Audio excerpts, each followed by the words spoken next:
Bueno, muy buenas tardes, mis queridos hermanos. Hago este pequeño video, no sé, 7 minutos, más de eso no quiero hacer y extenderme. Es para mis hermanos del chat de Tu Palabra es Verdad, de el libro a los romanos. Justamente puse pros romanois, que es la palabra en griego, para que es a los romanos, mostrando los destinatarios que están en el versículo 7. Si ustedes abren su Biblia, tiene el título justamente a los romanos porque eran recipientes de ahí. Eh, Nosotros le decimos a los destinatarios, pero esta iglesia que se encontraba en lo que es la capital del Imperio Romano, obviamente vemos que el apóstol Pablo no la fundó, ni tampoco está bajo su jurisdicción. Si bien él saluda en Romanos 16 a un montón de personas, como 16 personas, él no fundó esta iglesia, pero seguramente había muchos judíos y gentiles, y había disputa y división, y el apóstol Pablo trata este tema de manera impresionante, magistral. Siempre digo y sostengo que más allá de una epístola, para mí es una tesis, escuchen bien, es una tesis doctrinal, teológica, pero sistemática como ninguna otra. Y dentro de la escritura vemos que cuando trata el tema de la justificación que viene, la justicia demandada, declarada, todo lo que yo voy a explicar ahora rápido, hay un aspecto muy importante que para mí es uno de los pasajes más profundos de toda la escritura, que tiene que ver con la relación que hay de la naturaleza, de la humanidad con Adán. Y cómo comprende esto, ¿no? El tema de la transferencia del pecado, la transmisión del pecado y la imputación también del pecado, que algunos hermanos ya lo vimos, que es Romanos capítulo 5, del 12 al 21. Bien claro hay que tener eso. No lo vamos a tratar hoy. Mañana seguramente voy a empezar con lo que habíamos quedado de Romanos capítulo 4, versículo 20 en adelante. Pero ya vamos a ir avanzando. Hago este video para que ninguno de los hermanos que me dijo, David, yo quisiera seguir Romanos, pero he quedado muy atrás. Bueno, en esta síntesis hago un bosquejo. Romanos es una tesis doctrinal, teológica, que del capítulo 1 hasta el 8 vemos la doctrina justamente de la salvación, lo que tiene que ver con la justificación, santificación y la glorificación. ¿Qué pasa? Que Romanos capítulo 8, ya cuando entra del 30 en adelante, habla de la elección de Dios, y el capítulo 9 de la soberanía de Dios.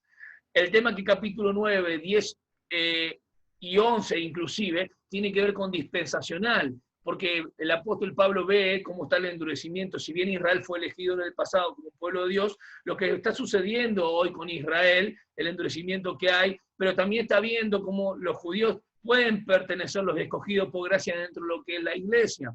Pero él va a hablar de Israel, en la elección de Israel en el pasado, va a hablar del endurecimiento parcial justamente de Romanos 10 y Romanos 11, la restauración final de Israel. Entonces, es dispensacional esa parte. Capítulo 12 al 16, ya vemos los deberes, la parte práctica del cristiano, lo que nosotros entendemos de la santificación, que si bien en Romanos 6 y 7 se trata de eso, de que nos dio el Espíritu Santo para poder vivir una vida de acorde a Él, en el capítulo 12 en adelante la parte práctica es la justicia de Dios, o sea, la justificación, ya la tenemos en Cristo. Ha llamado a nosotros santificación progresiva, es lo mismo, ¿sí? Bueno, paso a comentar, hice un PowerPoint pequeño, les puse un mapita, así saben de cuándo es que el apóstol Pablo escribe a los romanos, a la iglesia que está en Roma. Él escribe de Corinto. En esto están todos de acuerdo, ¿sí? Tenemos que entender que esto fue antes del encarcelamiento de Roma. Entonces, escribe a los Corintos, escribe a los Gálatas, perdón, escribe de Corinto, escribe a los Gálatas, ¿sí? Segunda de Corinto, Gálatas y a Romanos, desde Corinto, ¿eh? Entonces esto es muy importante. El autor de la epístola está ahí, se presenta a sí mismo como Dulos. ¿Por qué autor? Porque es el autor, el apóstol Pablo es el que escribió, y decimos, bueno, es el que escribió, es el que escribió. No, él es el que escribió, es el autor, pero obviamente tiene un amanuense, tiene a Tercio, que lo va a decir en Romanos capítulo 16, versículo 20, en el 22, me parece, ¿está bien? 16, 20 o 22. Yo se los coloco después, ahí en la cita, para que ustedes lo puedan buscar. Yo, Tercio, escribí la carta, los saludo en el Señor, capítulo 16, versículo 22. Bien, a los romanos tiene que ver con los destinatarios a los cuales escribe, ¿sí? Que está en el versículo 7.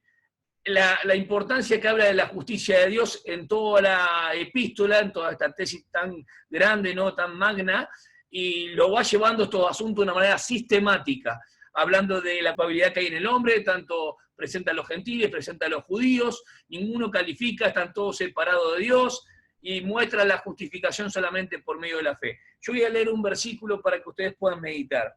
Capítulo 1, versículos 16 y 17. No me avergüenzo del Evangelio, porque es poder de Dios para la salvación de todo aquel que cree. En primer lugar para los judíos y también para los que no lo son.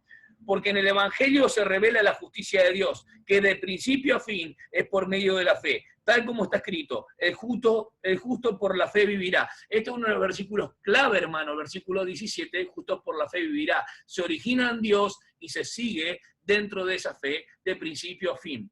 El poder vivir en la experiencia, como dice el apóstol Pablo, lo que vivo ahora en la carne, esa santificación, lo vivo en la fe del Hijo de Dios. En el otro video voy a hablar por qué la fe del Hijo de Dios es tan importante. Hay palabras que se repiten una y otra vez, lo van a ver expresiones, el Evangelio, poder de Dios, salvación, creer, revelación, justicia, vida. Ahí coloco Romanos 1.17, que es el versículo clave, y es interesante que aparece la palabra justo, justicia, justificado, ¿sí?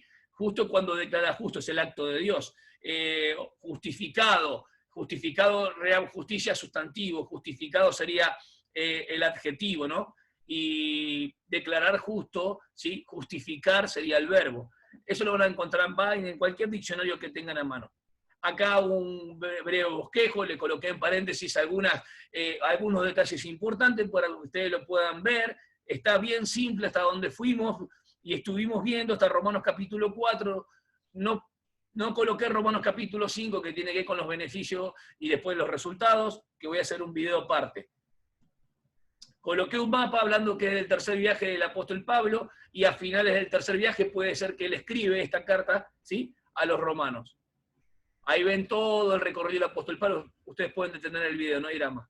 Espero un segundo más para que tenga más tiempo para detener el video. El apóstol Pablo fue arrestado en Jerusalén, ¿sí? De ese arresto en Jerusalén es llevado. Distinto al que hablamos el otro día de la carta, ¿cuál es? A los colosenses, que era el primer encarcelamiento en Roma. Así que esto es muy importante. El tercer viaje tiene que ver con la provincia de Galacia y Frigia, y es muy importante porque en los versículos que les coloco arriba, si ustedes lo buscan, ahí está, Segunda de Corintios, Romanos y Gálatas. La carta a los romanos la escribe al final, como puse, el tercer viaje misionero. Ahí tienen un montón de versículos. Entonces ningún hermano del chat se puede quedar atrás. Esto es una síntesis, pero panorámica, hermano, de lo que hemos visto. Y esto es importantísimo. Esto lo remarco una y otra vez. Doctrinal, ¿por qué? Porque está la parte de la salvación solamente por gracia, por medio de la fe. Capítulo 1 al 8, doctrinal. Esta división la tienen que tener bien clara cada uno de mis hermanos. De cualquier congregación donde congreguen, Argentina, Venezuela, esto lo tienen que tener claro. El pecado del hombre, hasta el capítulo del 1, versículo 18, hasta el capítulo 3:20, donde judíos y gentiles, ¿sí? La justificación del pecador, ¿sí?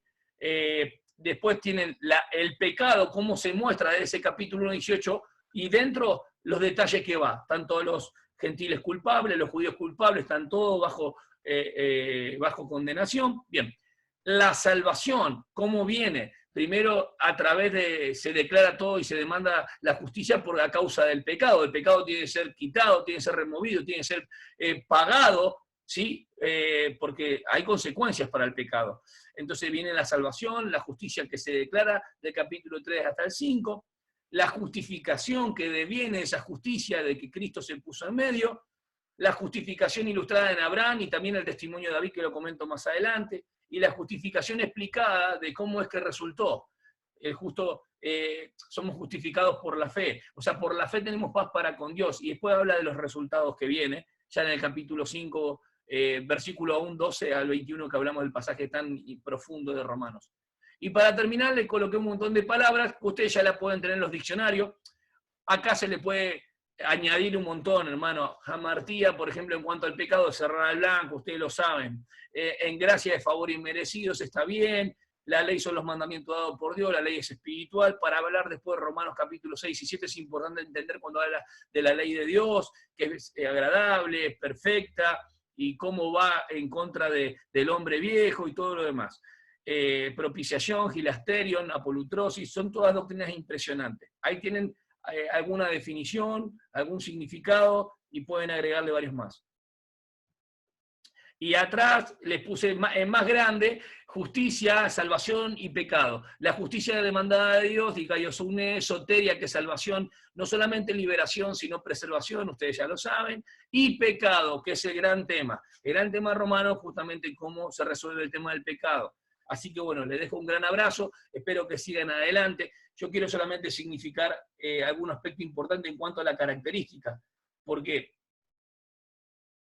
a ver... Yo estaba viendo que toda la carta, por ejemplo, del apóstol Pablo, Romano, es la más sistemática. El énfasis ya lo hablé. Bueno, dentro de la carta se tratan distintos temas excepcionales, como ya hablamos del pecado, la gracia, la elección, lo que es la salvación obviamente se menciona, dentro de lo que es la elección también de Dios, la fe, la justificación, la santificación, la redención, la muerte y resurrección, eso está. Es importante el uso que el apóstol Pablo hace del Viejo Testamento, del Antiguo Pacto, hermano, porque él emplea un montón de citas del Viejo Pacto, en sus cartas, en todas, ¿no? En Romano, estas citas, es importante que sostienen el argumento. ¿Qué argumento sostienen? En cuanto a la elección y la soberanía que Dios tiene con su pueblo también Israel. Esto es interesante. No apliquen el Viejo Pacto a la iglesia. Sí, hay que tener cuidado. ¿Por qué el apóstol Pablo sostiene un montón de pasajes del Viejo Pacto? Para demostrar que los argumentos justamente del capítulo 9 al 11. Bien, hay una preocupación importante del apóstol Pablo por Israel, y ustedes lo van a notar en la carta. Y Pablo escribe de la condición actual, digamos, de este pueblo, ¿sí? De su relación con los gentiles y de su salvación final. Cuando hablamos de su relación con los gentiles, tiene que ver con los judíos y gentiles, que son un solo cuerpo. Les dejo un gran abrazo, los amo en Cristo y sigan adelante, ninguno se quede atrás. Así que me despido, era un video corto, tardó un poco porque hasta que me subí al PowerPoint.